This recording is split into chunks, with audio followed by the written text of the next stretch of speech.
নমস্কার বন্ধুরা, আমরা তো সব সময় চিকেন পকোড়া খাই। আসুন আজকে ভেজ পকোড়া করে দেখাই। এখানে নিয়ে নিয়েছি 1 প্যাকেট মাশরুম। মাশরুমটাকে খুব ভালো করে ধুয়ে কুচি কুচি করে কেটে নেব। খুব ভালো করে কোঁচানো হয়ে গেছে।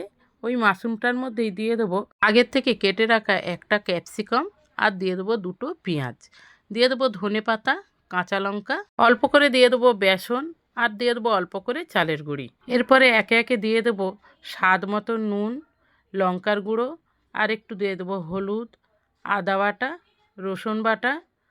খুব ভালো করে এটাকে অল্প অল্প জল দিয়ে মেখে নিতে হবে।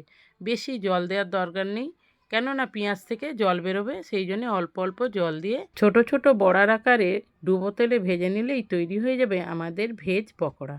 ভিডিওটা যদি ভালো লেগে থাকে একটা লাইক করবেন, বেশি বেশি করে শেয়ার করবেন, আমার চ্যানেলটাকে ফলো করে আমার পাশে থাকবেন, আর কমেন্ট করে জানাবেন রেসিপিটা কেমন হয়েছিল।